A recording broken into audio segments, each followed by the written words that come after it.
around, sitting in my chair late at night, watching crime unfold under the pale moonlight. From the darkest corner, stories unfold. True crime jewels, she's brash and she is bold. On the YouTube screen, we're digging deep into the mysteries that never sleep. From missing kids in Tennessee to angry husbands named buried. True crime's calling, and we're taking the time. So grab a seat, don't miss a beat. This True Crime Jewels got what you need.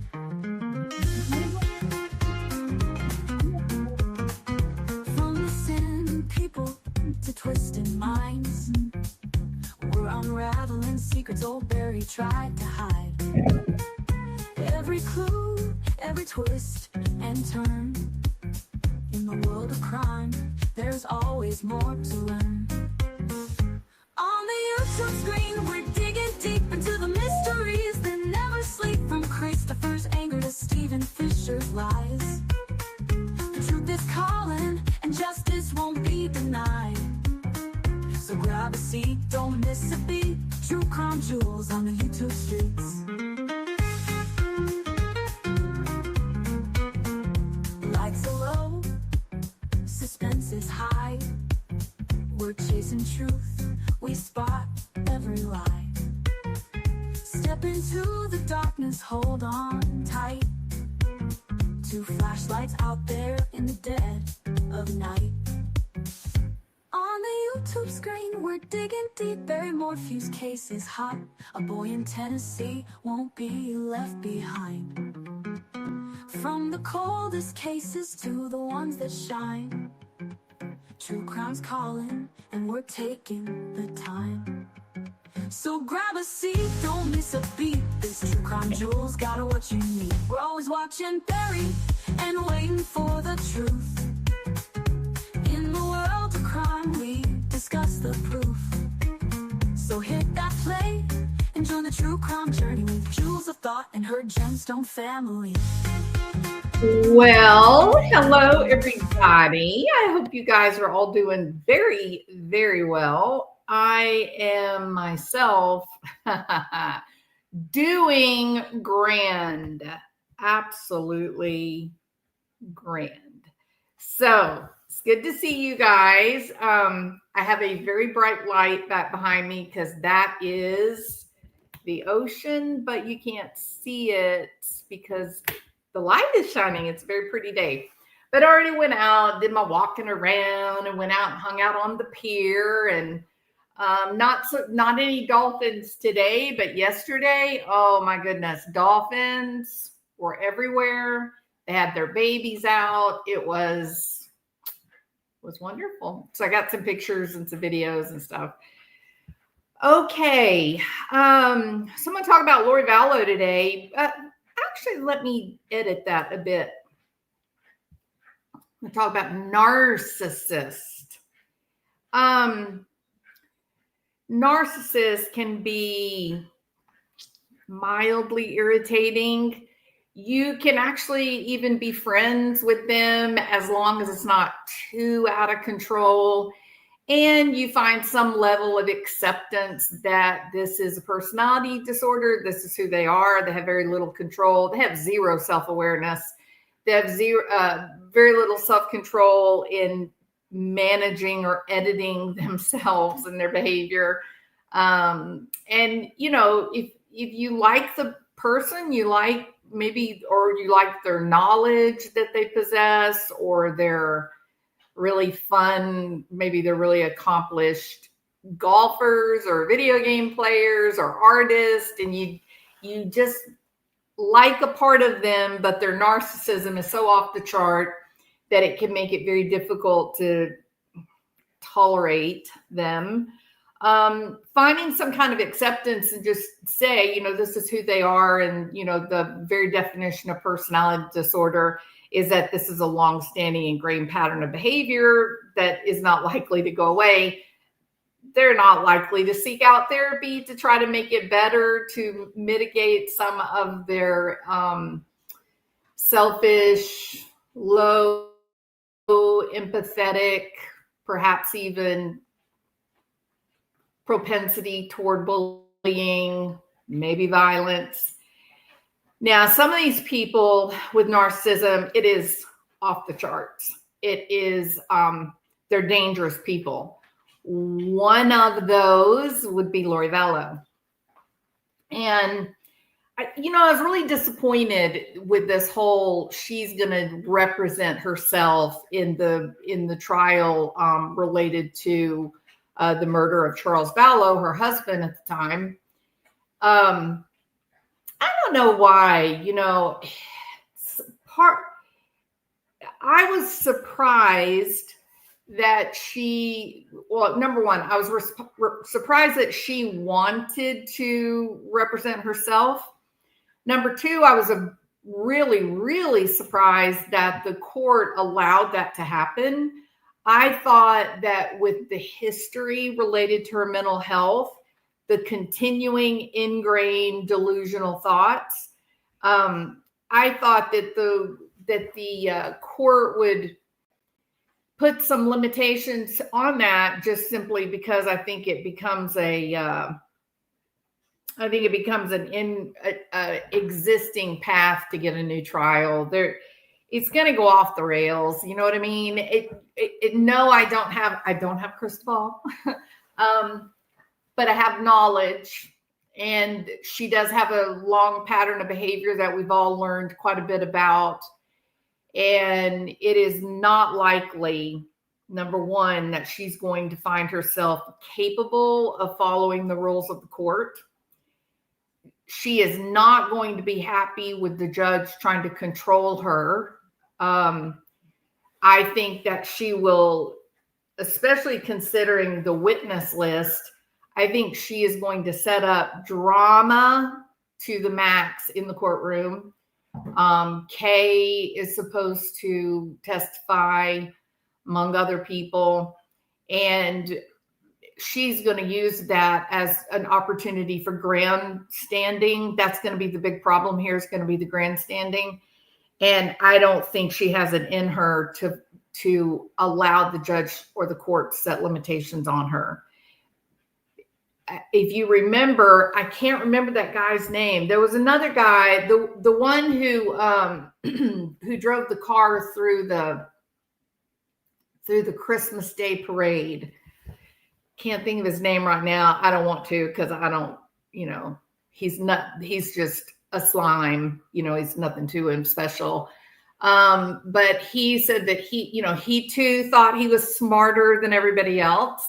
He too believed that he, had the ability to manipulate others to believe, he could make anyone believe anything that he said. And so he chose to represent himself, and it was a train wreck. And that poor judge, I kept thinking, if I were a millionaire, I would send her to, the Caribbean islands for a week just to get over this, having to deal with him. Unfortunately, I do think we're looking at that. That's the way this thing is going to unfold, I think. I thought it before, and then after I watched her interview, the Dateline interview, she doesn't have the ability to control it. Several times it got loose from her during the interview. She's very challenging. She still believes that she's an 18-year-old coquettish little sex pot who can smile and bat her eyes and manipulate men. She still believes that's who she is. She does not see the caricature that she's creating, for herself.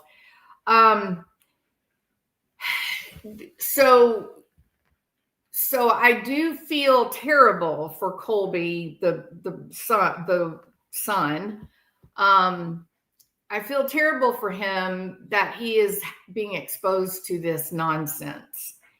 And I think it's great. And if you guys have not listened to the Scar Wars podcast, please do that. Mods, if you'll please put the link to the podcast, I would appreciate that. He is doing really well. He is full on facing the games that she's putting out for that he's still having to deal with. And I worry.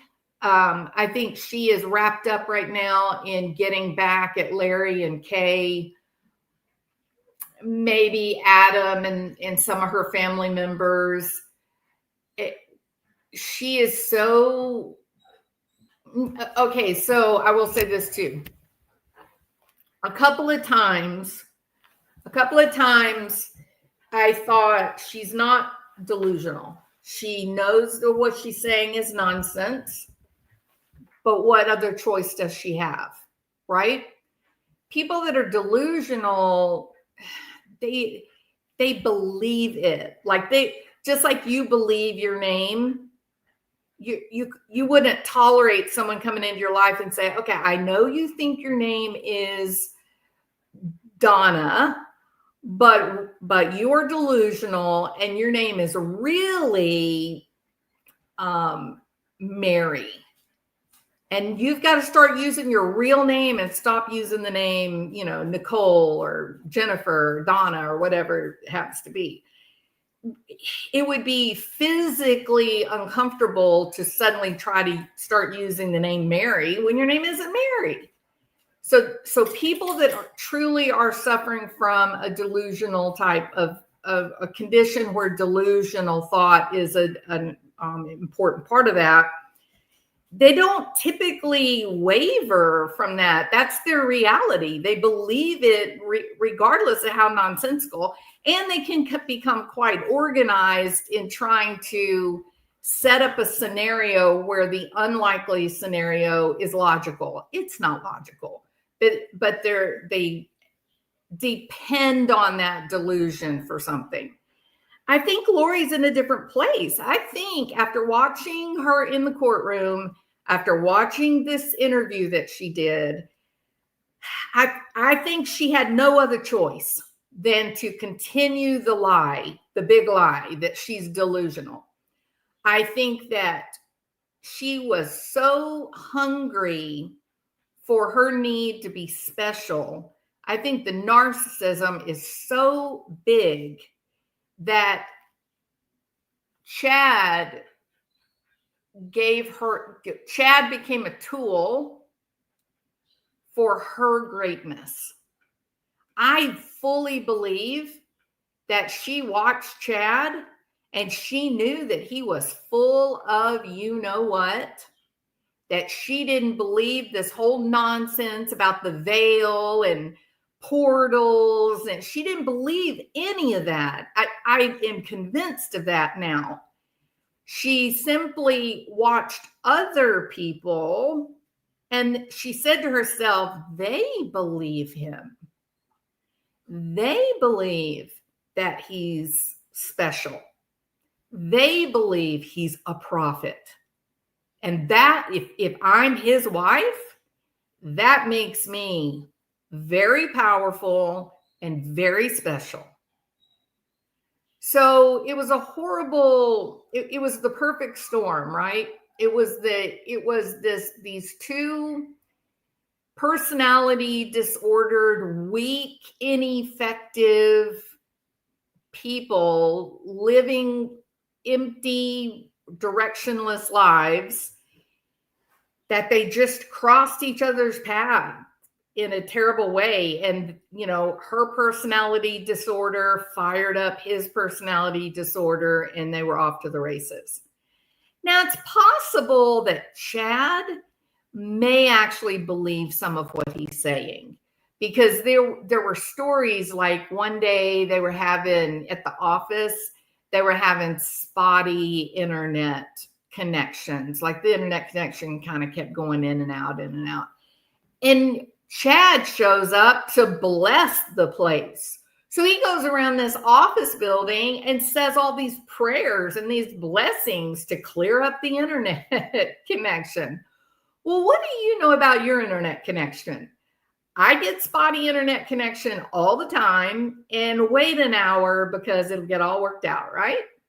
So maybe he believed some of this nonsense. Maybe it started out as a ruse.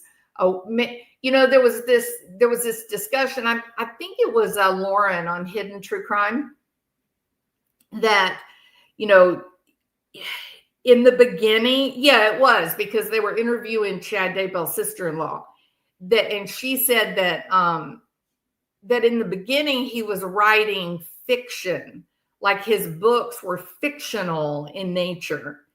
And then people, he got involved with some strange people. Jason Mao. We're going to be doing a video on Jason Mao in the coming days. So just hold on for that. He got, I think in the beginning it was fiction, and people that were hyper religious and maybe not very sophisticated, they bought into it and they built the beast. They convinced him that he really was special and he really was all these things. I kind of think between Lori and Chad's probably the more unstable. I just think that Lori is just eat up with psychopathy and narcissism, and she's basically your worst nightmare. She is just manipulative, and she is willing to use anyone to get her narcissistic supply, filled. So, and she is voracious, and I don't think she's going to show Colby any respite. I think she doesn't care. I don't think it bothers her that he's being tormented by the fact that she's going to defend herself. I don't think she cares that this is the worst possible thing that could happen to him as he's trying to heal from the loss of his entire family.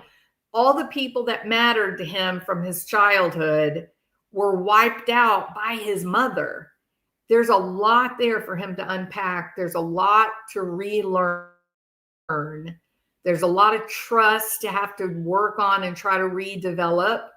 And this woman has no care, none, that what she's doing to her son continues to hurt him and victimize him.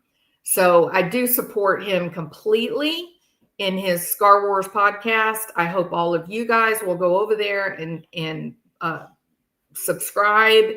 He's putting out really great content. He's a really intelligent young man. He's well educated. He's got a great family. He's interesting to listen to. And, you're not going to get all of the nonsensical arguing and drama. And, it's not like that. He's talking from a place of honesty and real life.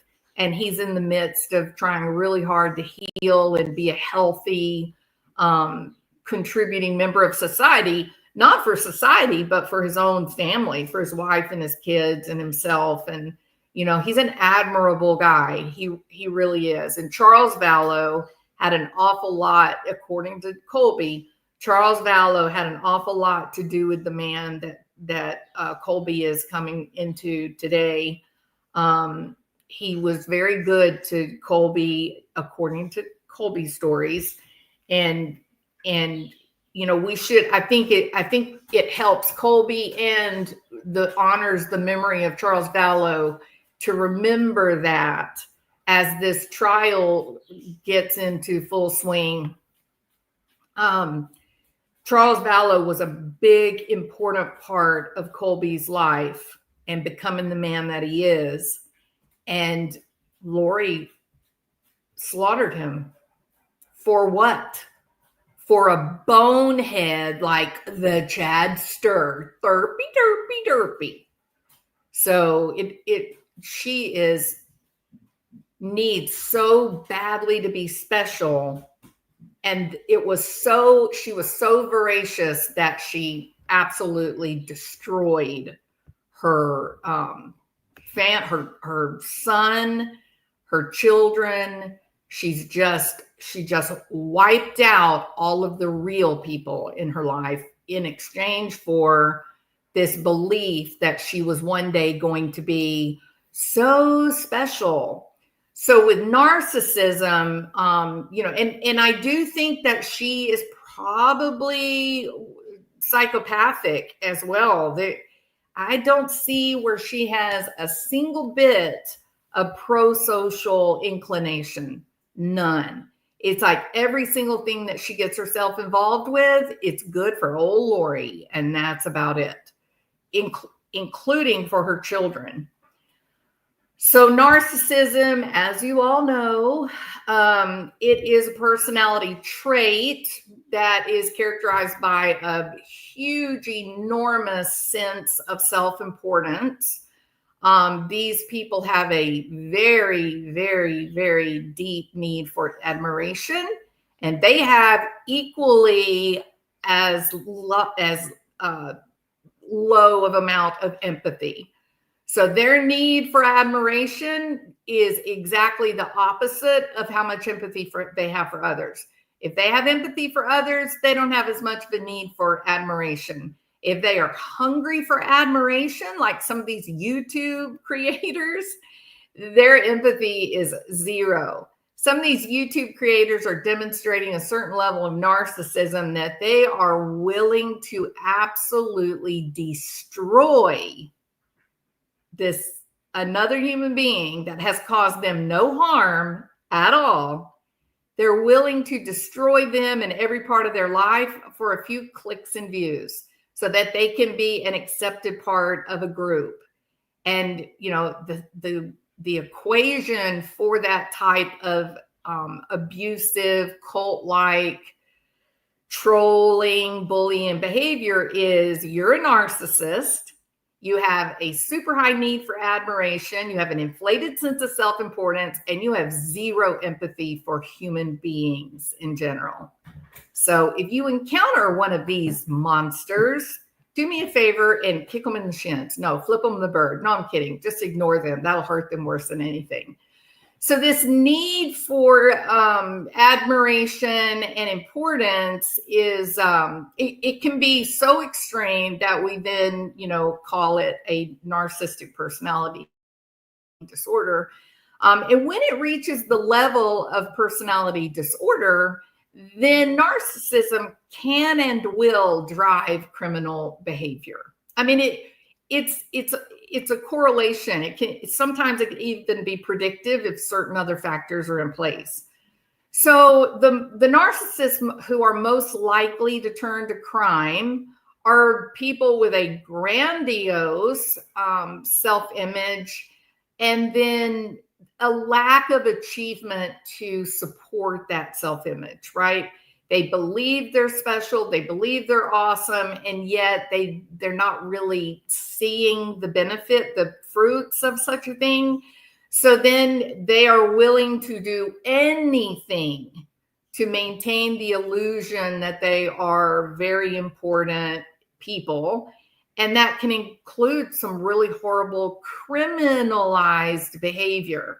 In the case of Lori Vallow, that criminal behavior included just abandoning humanity, abandoning her children, acting out violent rage onto those kids because it was the children that were keeping she and Chad from achieving their stardom. And she just couldn't have that. Chad was the closest that she ever came to being that special, awesome person that her father convinced her that she would be. Lori's family is full of people that are not very healthy. I think I've told the story in the past that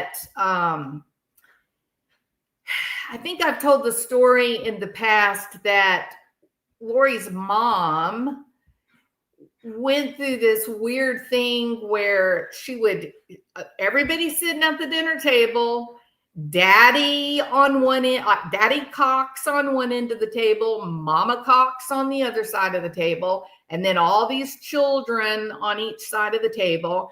And the cousin was staying there one time. And she was shocked to see that the mom she gets a full plate of food, just a normal looking plate of food.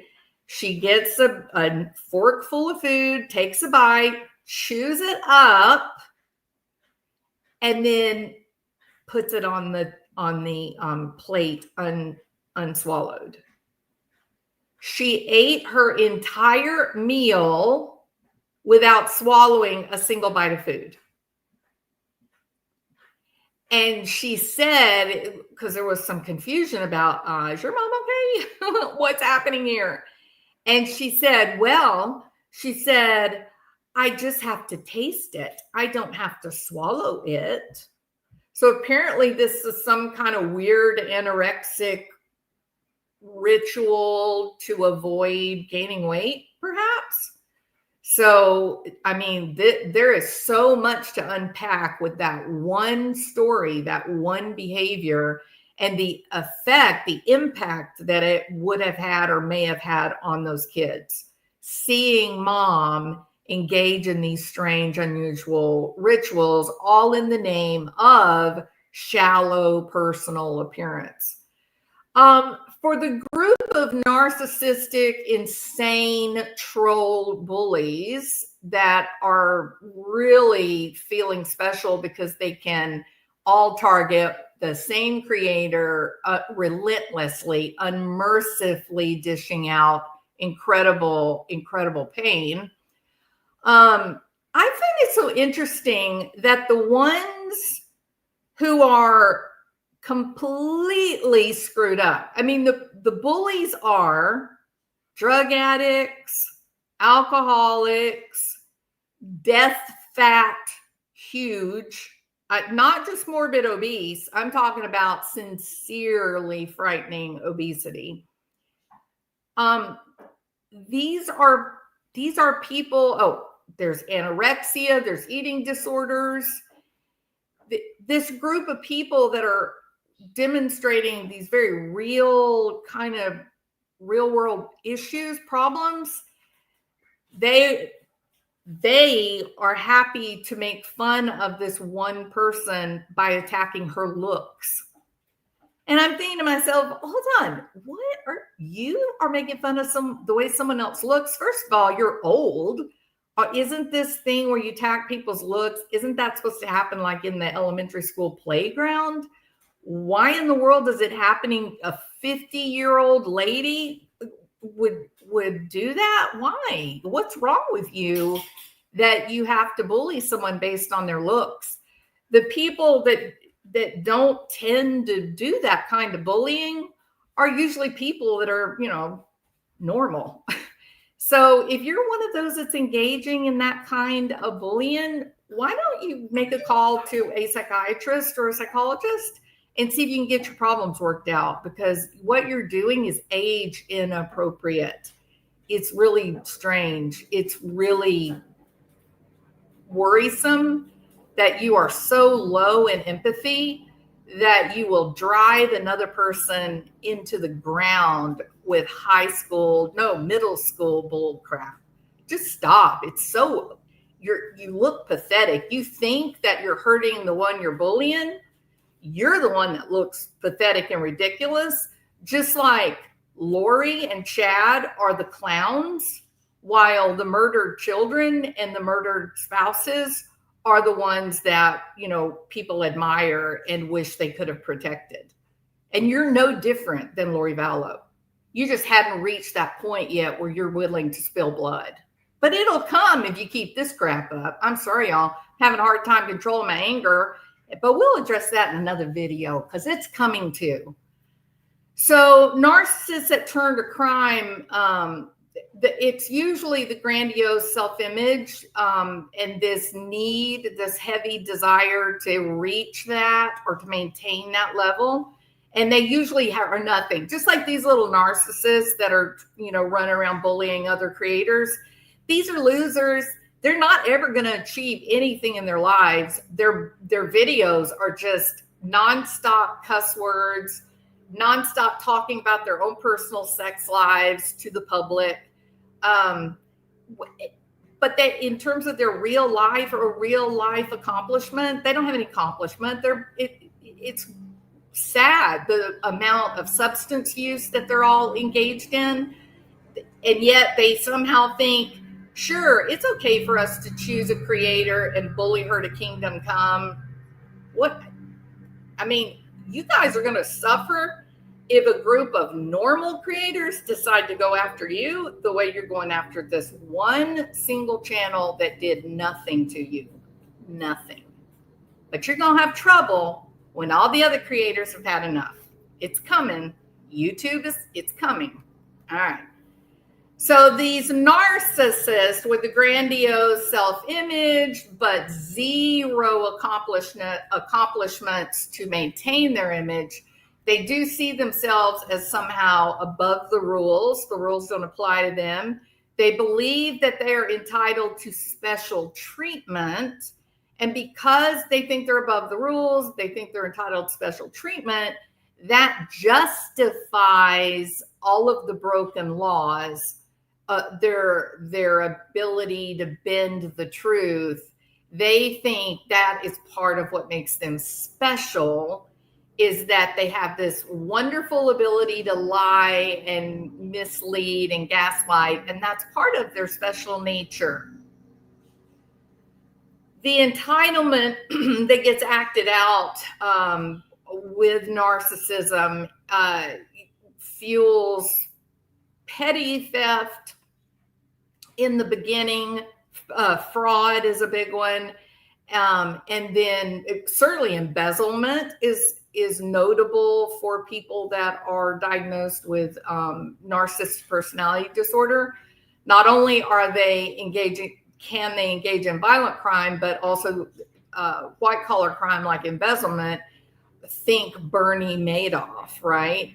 I mean, he was celebrated in New York's financial circles as this brilliant financier, and in truth, he's just running a Ponzi scheme. He just stole everybody else's wealth and then ran the financial accounts into the ground. Another factor that drives the criminal behavior of narcissists is, and this is a huge one, it's a lack of empathy. So when I say that these bullying creators who can't do any better than have a conversation about their sex life or stay messed up on any manner of substances, they target one creator and then they just run them into the ground. They make up lies about them. They make up lies about their family. They even show photographs that are not even the real photographs, but they'll tell each other that it is. And then all the little lackeys in the channel, in the subscriber list, all the little lackeys just believe whatever nonsense these sick people put out. That's low empathy, right?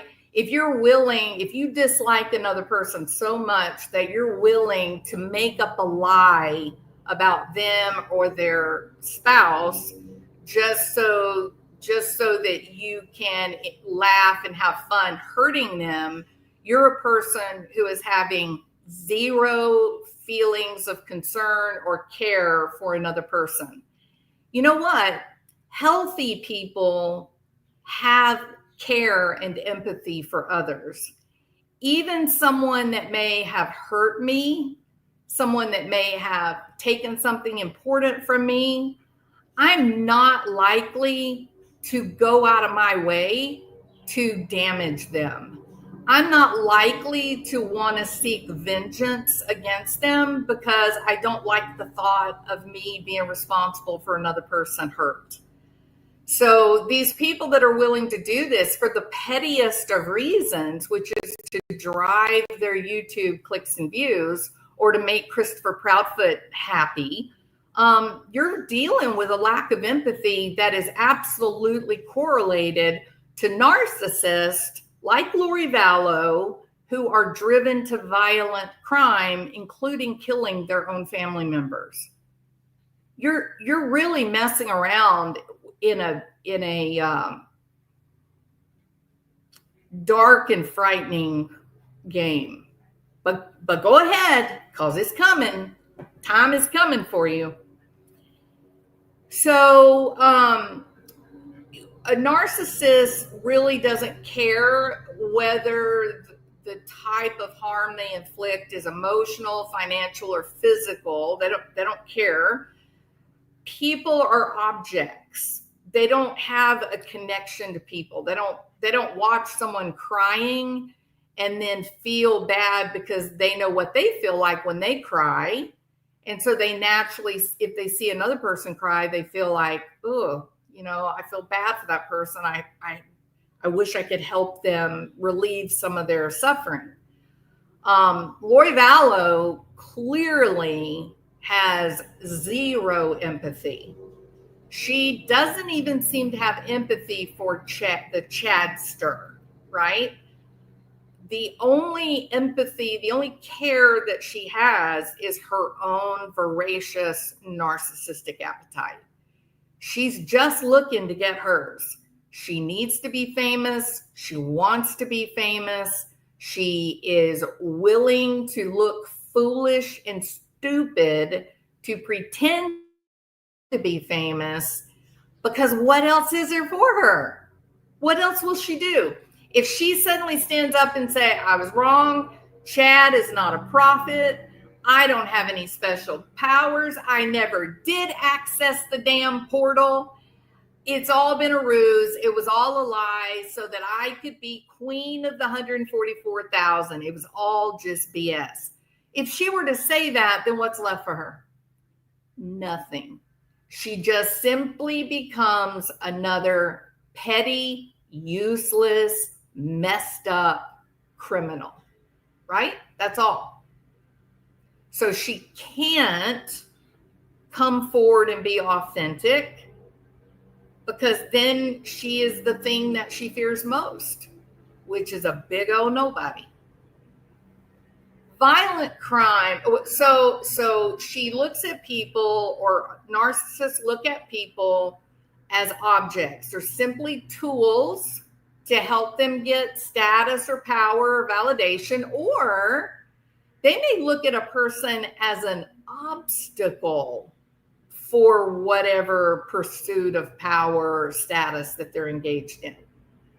So whether you were dark or light, according to Lori Vallow and Chad Daybell, whether you were dark or light that would determine whether you were viewed as a tool or an obstacle.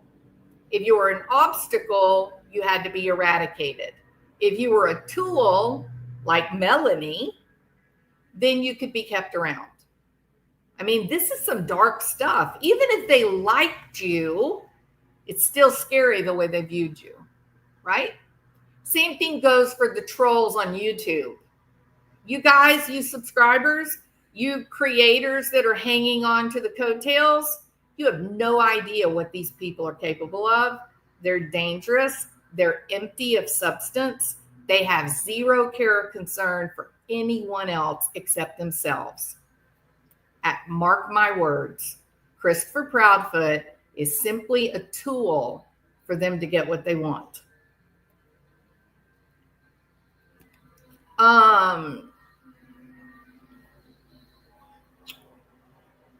Try to imagine, think about Christopher Proudfoot for a minute. When he has been on live on an interview on YouTube and he gets angry, somebody says something he doesn't like, don't talk about my truck. Don't you talk about my truck.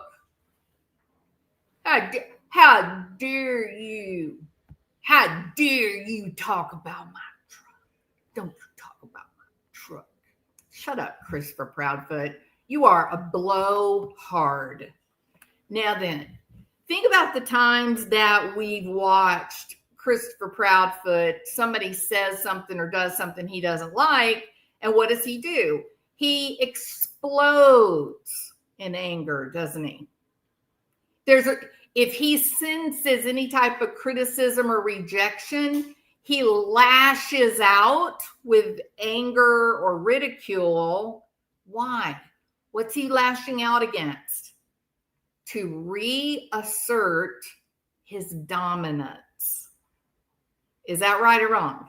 If you think that the times that we've heard Christopher Proudfoot get angry online, that he was actually just reasserting his dominance, put a 1. If you don't think so, if you think he's just, a crazy man, put a 2. This ought to be interesting to see their reactions. Okay. So even in the case of spousal abuse or revenge killings, it's always to reassert dominance.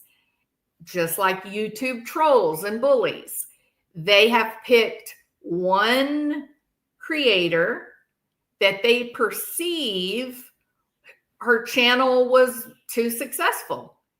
Her channel, she was growing too quickly. Too many people liked her.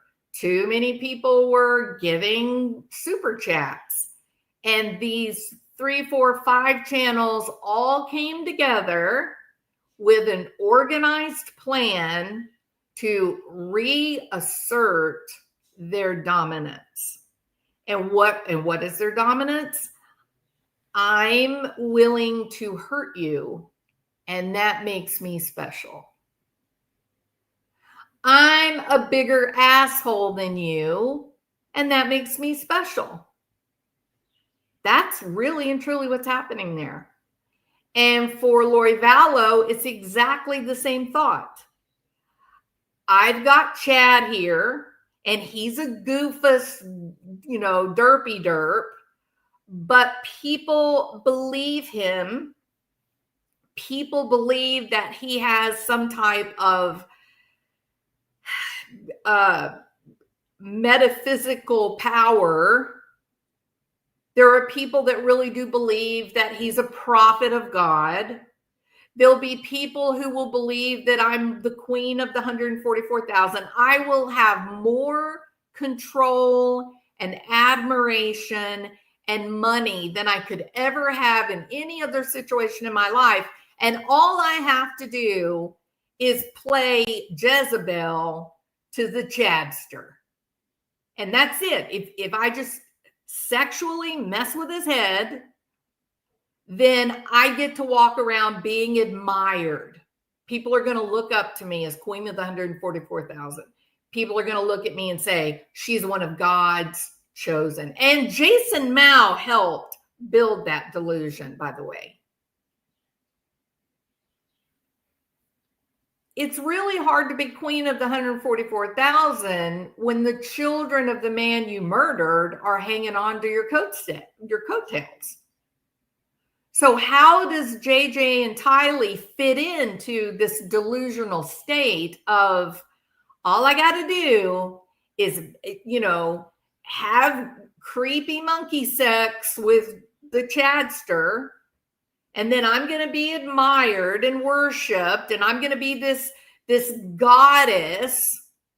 It's hard to be a goddess when you have a couple of kids pulling on you. They became obstacles. They had to disappear so she could get what she needed. So they will, it's when these narcissists become criminal, it is always to reassert dominance. They cannot tolerate rejection. They cannot tolerate at all criticism of any type. We saw that in the interview. And I think we're going to see a shocking display when the time comes for the trial. I think it's going to be really crazy. So these narcissists, they're all messed up because they have this overwhelming sense of need for admiration. Narcissists tend to be flashy.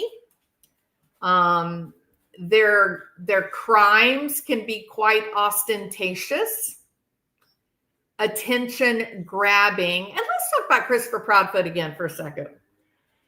To have a missing kid, you do get a lot of attention for that, right? There's a lot of people that want help. There's a lot of people willing to donate money, and they're praying for you. Was Christopher Proudfoot content with that type of support? Or did he want to grab some attention while he could? And man, he grabbed it, didn't he? He started going on YouTube channels left and right. When he was on those channels, he was acting like he was the professor of the class, teaching everyone about anything they could ever want to know. I mean, this dude is even talking about, how you're supposed to have a happy marriage, the things you should do to have a successful marriage. Meanwhile, back at the ranch, he's on wife number 5 or 4. Maybe it was 4. I don't know, 4 or 5. I've lost count. Who else has a ton of spouses? Dead and gone. Lori. Lori's got a laundry list of ex-spouses. How weird, right? Why is that? Well, you marry one, and then if another one comes along that's going to have a little more money, a little bit fancier car, a little bit bigger house, sorry, got to go with the better option here, buddy. So with narcissists, whether they're female or male, it is always people or objects. They can be tools or they can be obstacles. If you're perceived as an obstacle, you'll be erased. If you are perceived as a tool that can serve to get them the admiration that they so crave, then you may be treated very, very well for a little while. You may be treated like a king even. But the day will come where another choice will be made. Remember that if you've buddied up to one of these narcissistic assholes on YouTube. Manipulation is usually the weapon of choice for narcissists that are craving the spotlight. Many narcissists would prefer infamy over praise. It's not exactly the attention in terms of good or bad they crave. They're really going for the biggest show of attention. Like Jodi Arias. Hate was a great thing for Jodi. She embraced the hate. She loved the hate. And I suspect there may be a little bit of that going on with Lori Vallow as she prepares to defend herself against yet another murder of a family member. A man that, for all intents purposes, demonstrated real love for Lori and for the kids, who actually went through the actions of providing for Lori and her kids, and who was the first in this line of horrendous murders. This was the one that I think emboldened Lori to a point that she said, we can do this. I also wonder if the money had not been changed, if all of the killing would have continued. A lot of people have said, no, it wouldn't have. She was motivated primarily by money. I don't think so. I think any way it was going, I think the kids were destined to be erased. It is very difficult to be a goddess when you've got a couple of kids that you have to take care of. So narcissism, like what we see on display on YouTube, these channel creators that bully and shame and embarrass others, this type of narcissism will drive criminal behavior. The ego becomes so focused and hungry for the self-image that they've created for themselves that it just becomes a justification machine. The ego just justifies any of their aberrant or nightmarish behaviors. To a narcissist that is in search of infamy, laws simply don't apply. They're not restricted by laws or rules at all. They're special. Other people, it's a weight to care about others, including our own children. It's a weight to care for them because love for one of our kids or love for a spouse or love for other people might interfere with the ultimate pursuit of infamy and power. They are in a constant dance of personal self-exaltation that is more important than anything else. This is not so much that a narcissist has a need for superiority or fame, but that there is a sense of superiority and it is insatiable in what it needs to remain active. So we are looking at Lori's trial starting in the next few weeks. She is currently in Arizona. She is going to be standing trial for the murder of Charles Vallow. He died in July of 2019. She conspired, allegedly, with her brother, Alex Cox. He was the actual shooter. And of course, there is video that shows that he, immediately said self-defense, self-defense, self-defense. And then he died not long after that of what they say was natural causes. There's a second charge, the attempted murder of Brandon Boudreaux, who was Melanie Pawlowski's ex-husband. The belief is that because Charles Vallow's life insurance did not pay Lori, that the Chadster and Lori needed money. They had already taken control of Melanie Pawlowski's mind. She was brought into the cult, and she was convinced that Brandon was dark and he needed to die because it was believed that he had a big life insurance policy. So again, it does seem like Alex Cox was the shooter. And so, we're really now, these are the cases that really establish that this behavior by Lori and Chad was actually a pattern, right? This was a full-blown criminal operation. And the only payoff was they wanted to be king and queen of the 144,000. All right.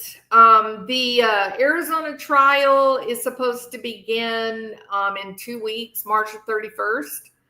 Originally, they had said that it would only take like 2 weeks. And then when she decided to go pro se, she became, she's going to defend herself. I think now they've got something like 6 weeks blocked off for the trial. These do tend to take a bit longer, but it's kind of crazy. Though the witness list that has been put out is, oh my gosh, Summer, you know me. You know me. Yes, her sister, Summer Shiflett, is on the witness list. Also, Adam Cox, her brother. I cannot imagine why she wants Adam Cox to testify, because he is full on against her. He supported Charles. Another shocking person that is on the witness list is Nate Eaton. I'm sorry, Nate Eaton, that you are wrapped up in Lori's foolishness, but you got to admit it's kind of interesting, right? So we'll see what happens with Nate Eaton. He is on the witness list. He is the reporter from East Idaho News that we have all come to know and love. So he does say that he has not received a subpoena like as of last week sometime. So is this just her playing games? I don't know. It's hard to know. You're talking about a narcissist. They're all they do is play games. It's hard to know what the end goal is. The Lori Vallow did say that, you know, she was trying to get the witness list smaller, I guess. She has to have a smaller witness list for her defense strategy to work. Lori, you're insane, honey. There's no defense. You're an abomination to humanity, period. So, you know, they call you Doomsday Mom. And part of that Doomsday moniker is, you know, the cult-like religious teachings of Chad Daybell. But you know, I think it's Doomsday Mom because she is the one that ended the lives of the people that depended on her the most. It's a terrible, terrible thing. And I know the apocalyptic teachings of Chad, which I think were all fiction. I don't think he really believed anything that he said. He's just this goofy outcast of a man who probably never really had like the experimental dating and hanging out with wild women and all that. And I think that Lori just messed with his mind. You know, I think she just manipulated him. She saw him as a vehicle to become famous, if you will, or infamous. And she just messed him up, and her own narcissistic demands, she was messed up. And sadly, no one listened to Charles Vallow, who was pleading. The man was begging for help. And they couldn't see past her and her cute little comments about she loved her lipstick, or no, lip gloss. And they were just like, oh, she's just so special and cute. And there was nothing at all special or cute about Lori Vallow. Nothing special or cute about this woman. She is a predator. She's an apex predator.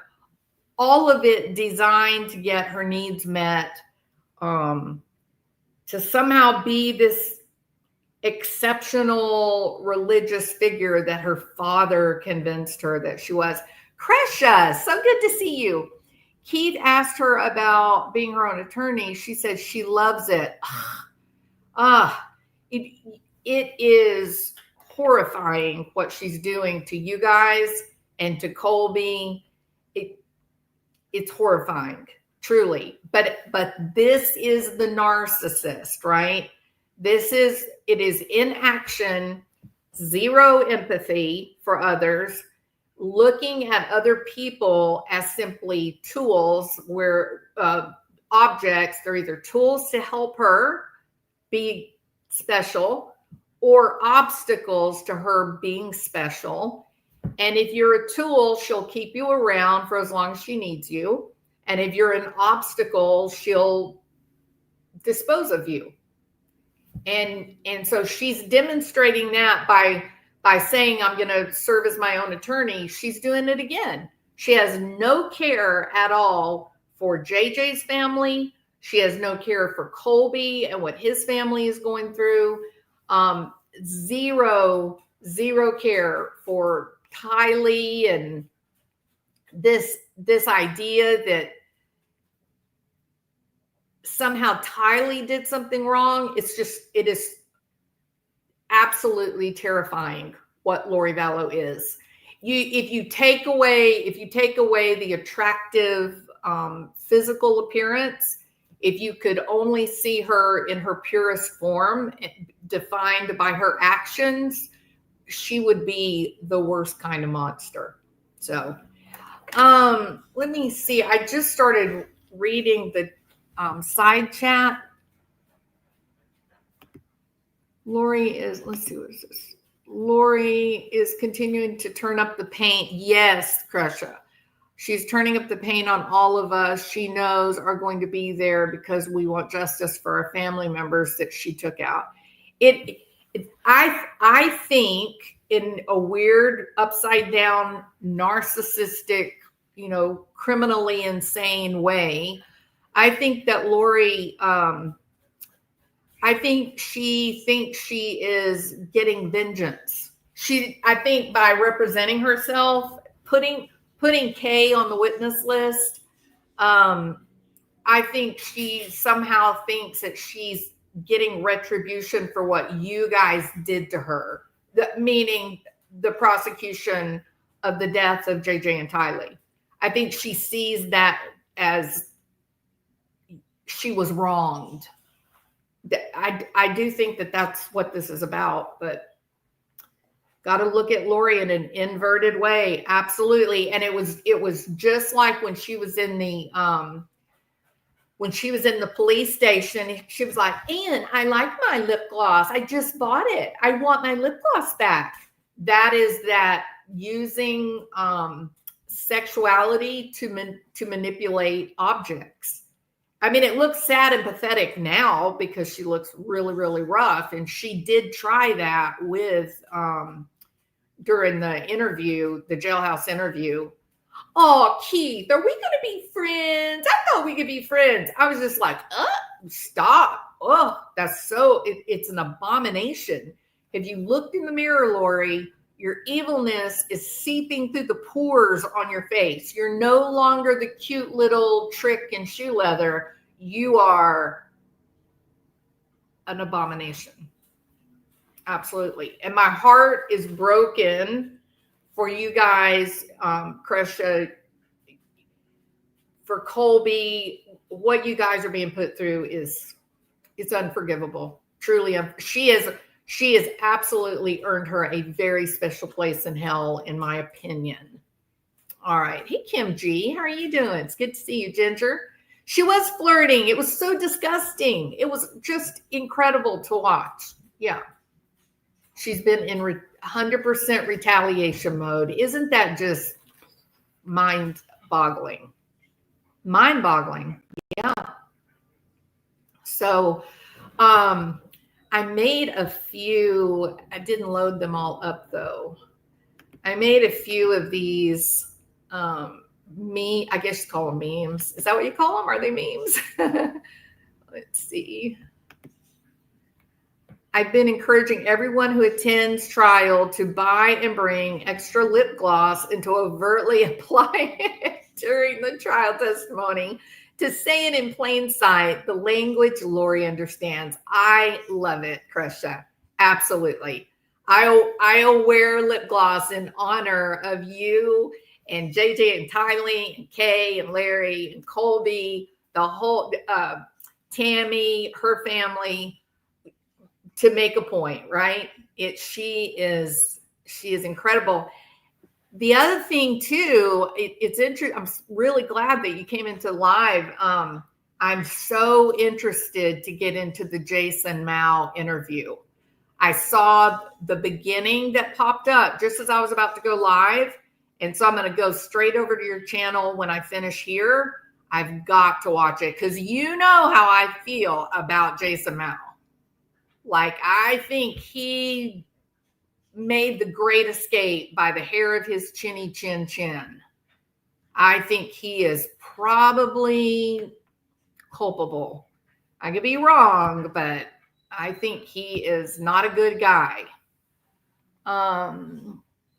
Let's see. I had another funny one.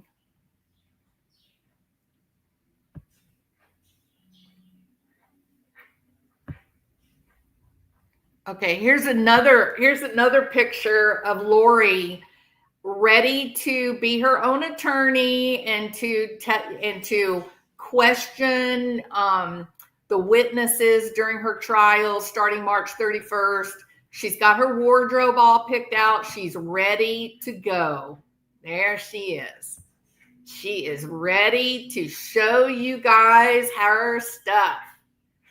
She says, "I am an attorney and I am defending myself. Look at me go."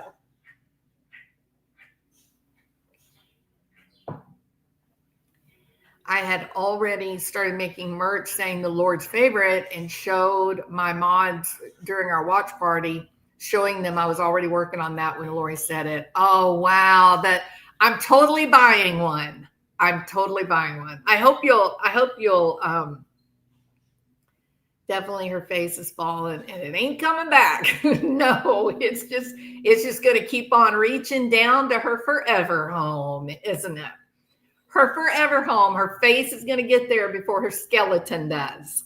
Well, she is, look, gross lady. Demons don't fit exactly into human bone structure, Botox or not. They're still mess your face up.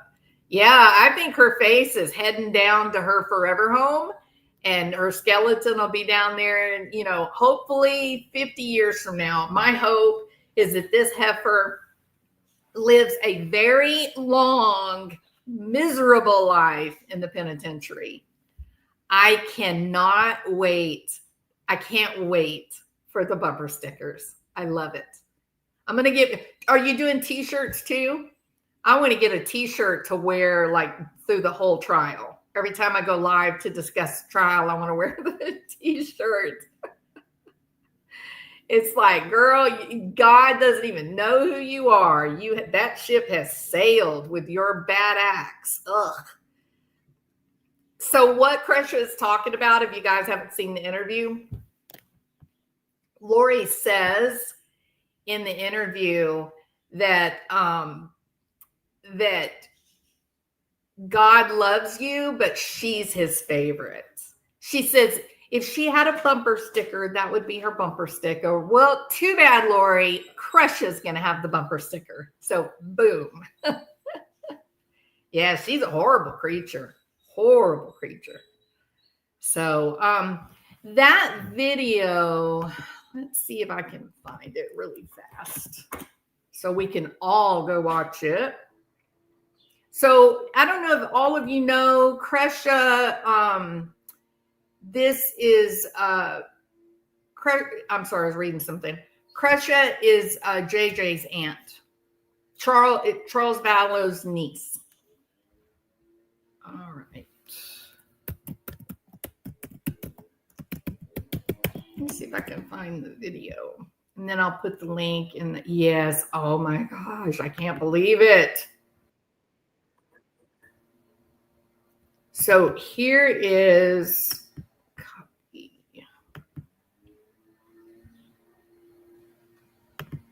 Okay, here's the link to the interview.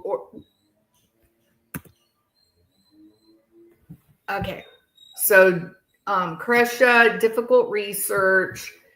She is Kay's daughter, Charles's niece, JJ's aunt, Tylee's cousin. There you go. So, and she's my friend, and she is a sweetheart. And she is very, very, very, very interesting YouTube channel. She is one of the few people that I feel like kind of has this, has the same view of what Shad and Lori were doing, what they were into with the religious stuff. That Shad and Lori, in my opinion, and I think also in Kresha's opinion, Shad and Lori were low or mid-level in a much bigger, wider organization. They were empowered by someone. And that is what Kresha does on her channel. She's trying to get down to the root of who were they empowered by. And I think Jason Mao, telling you, I wish I would find out law enforcement was watching every move they make. Kresha said that she is trying to seek justice through understanding, and so much to understand, right? Like, how in the world do you get here? How do you get here? Think about all that had to go wrong to arrive at that moment that Lori found herself in, taking the lives of her kids. I mean, I don't want to minimize the loss of Charles or Tammy, spouses, but to take your kids like that, Yeah, you've now gone past humanity. It's just abnormal. It's not right. Thank you, June. So June subscribed to Crush's channel. Thank you. Appreciate you. Tam, I'm not arguing with you. All right. The silent partners, right? Big money. I think it's big money. I found the top. I'm no longer looking because it doesn't go higher than Carlos Slim and the Rothschilds. Are they not the most evil creatures? Ugh. Just been filling in the context to better understand. Yep. I'm telling you guys, Crush's channel, fascinating. It's fascinating. So here is the link to the Jason Mao video that she just put out. Big money corrupts. It does, Diane. It absolutely does. And the minute that human beings lose their empathy, the minute that we stop considering how other people are experiencing life and what we're doing, we've lost the argument. We are losers if we lose empathy. Lori Vallow is zero empathy. There's no care and concern for Chad. There's no care and concern for the kids. No care and concern for Tammy. Nothing. She is on a single pursuit to reassert her position and power. That's it. Another interesting one, Tam. Yep. Another interesting story. And to tell you the truth, I don't know where I stand with Tim Ballard. That is so hard for me to, I mean, I know what's been said. I've seen the whole thing, but when you're trying to rescue kids from a nightmare, it is hard. Like, how much is too much? How much can you justify and still be ethical and moral? I just don't know. I don't know the answer to that. I've never been in that type of situation. This explains why Barry Cox thinks he's the top 5%. It explains all of their arrogance, the lack of respect towards others they perceive as beneath them. And I can see that. And I'm glad that you said that, because I do think that with Lori, her dad was a big part of what made her so completely narcissistic, and that she would use religion as that golden calf, that religion was going to be the path that was going to give her infamy and power. It's a sick, I'm telling y'all, this is so, you have to think about, it's easy to define Chad Daybell's psychological dysfunction. It's even easier to define Lori's psychological dysfunction. But when you stop to consider how bringing these two very broken people, both of them were broken in their own right, bringing them together, they're my special kind of crazy matched up with your special kind of crazy. And when they came together, the interactive effect is just a raging cauldron of insanity. And I do believe, I'll say this too, I do believe that if Lori had never, ever, ever met Chad Daybell, if Chad had never run across Lori, I don't think any of this would happen. It was this sick puzzle piece match between his difficulties and her difficulties. And when it connected, there were no limits to what they were willing to do. And what they did was a nightmare. So, all right. That's all they do. They only care about the church's reputation. They don't care about the people. Tim was accused by women he used. Whoops. Sorry about that. Tim was accused by the women he used for operations who are suing him federally for racketing or racketeering. They say what I already know. The anti-traffickers are the raffickers. Y'all are way too smart for me. That was very clever. All right. Yeah, it's just so, it's so, it's so seedy and dark, and it's awful. It's awful. It's really awful.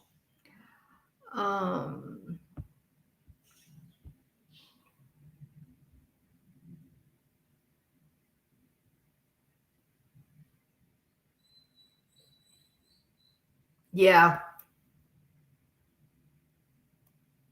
All right. Fool the people into worshiping false idols on the unawares. You know, and that's what always just blows my mind. Why is it that the most religious are the ones that fall for the idols? I mean, Chad and Lori made themselves false idols, right? Why do people fall for it? I don't know. Because they're in search of meaning. They need meaning in their lives. He exploits every aspect of the industry, and just like Chad and Lori and their religion, they warn against the Gadianton. Yep. Robbers. Yep.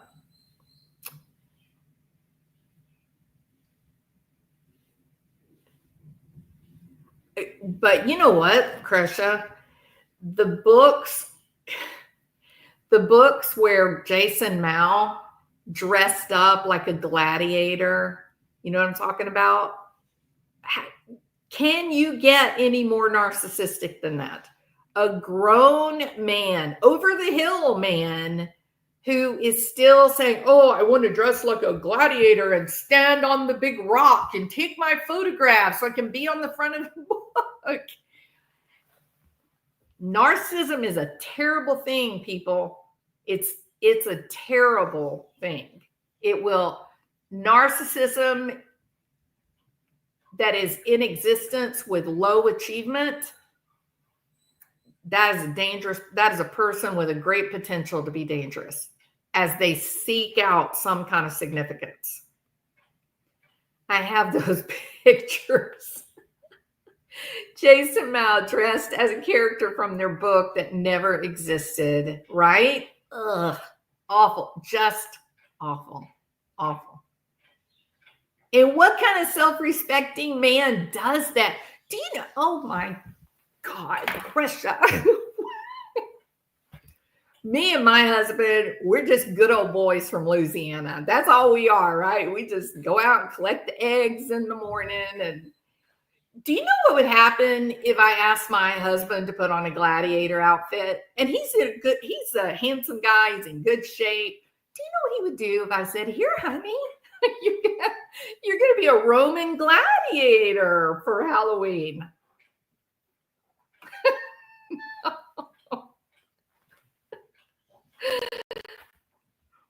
In the interview I uploaded today, Jason plays innocent, but just like they know how to answer the temple questions, they know what to say and not to say. Yep, they know just how far to go, which is why we know that there's a bigger organization out there. Someone is defining these things for them.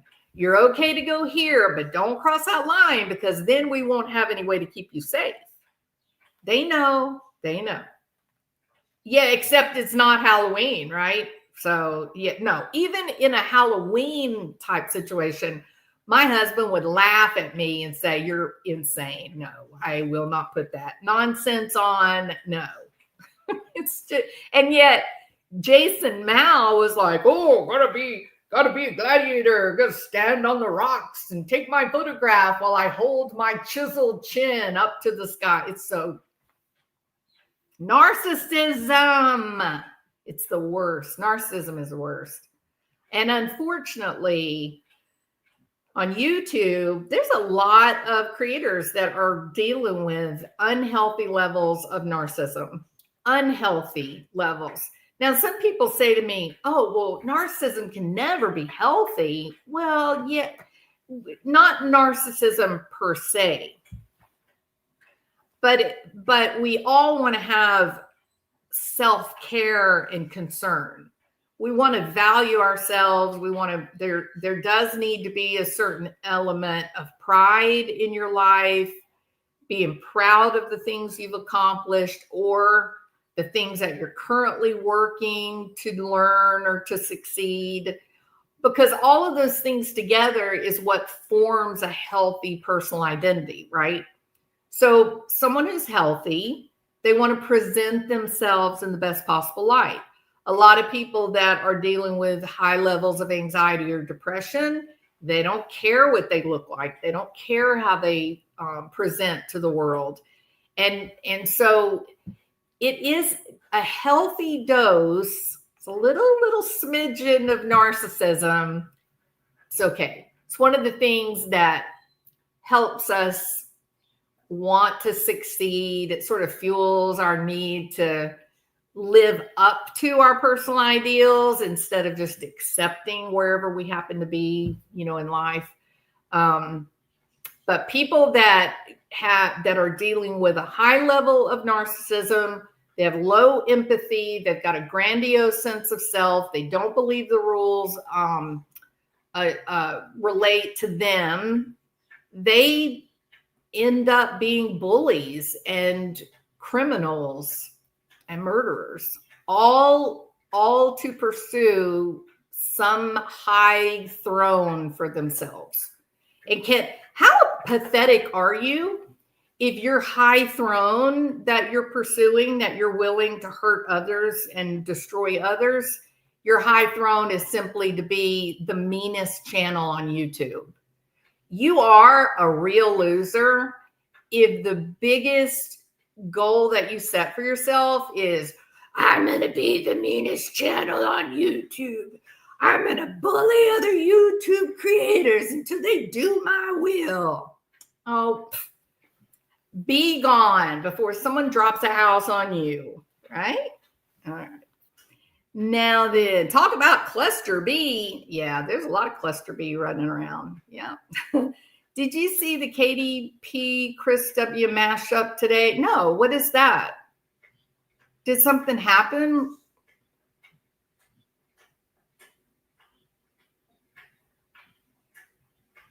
Hey, Justice Jane, welcome.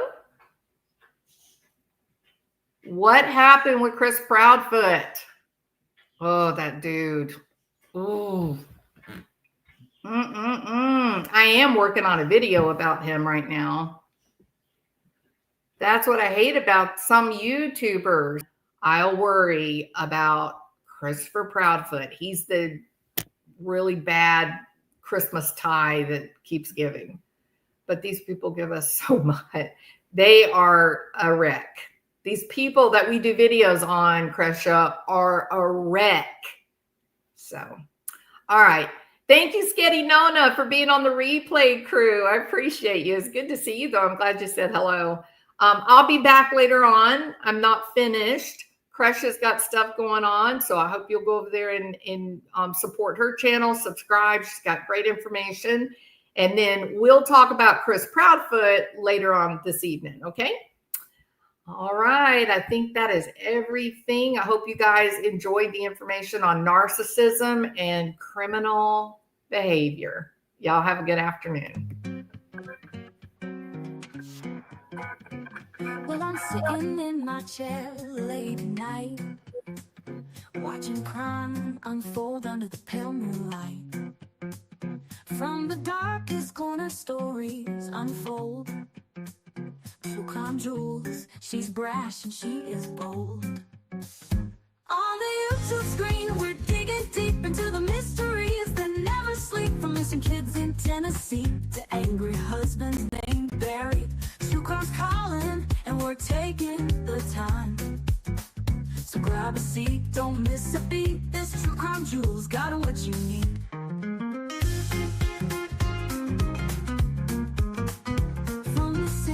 People to twisted minds, we're unraveling secrets old Barry tried to hide. Every clue, every twist and turn in the world of crime, there's always more to learn. On the YouTube screen, we're digging deep into the mysteries that never sleep, from Christopher's anger to Stephen Fisher's lies. The truth is calling, and justice won't be denied. So grab a seat, don't miss a beat. True crime jewels on the YouTube streets. Likes are low, suspense is high. We're chasing truth, we spot every lie. Step into the darkness, hold on tight. Two flashlights out there in the dead of night. On the YouTube screen, we're digging deep. Barry Morphew's case is hot. A boy in Tennessee won't be left behind. From the coldest cases to the ones that shine, true crime's calling, and we're taking the time. So grab a seat, don't miss a beat. This true crime jewel's got what you need. We're always watching Barry and waiting for the truth. In the world of crime, we discuss the proof. So hit that play and join the true crime journey with Jewels of Thought and her gemstone family.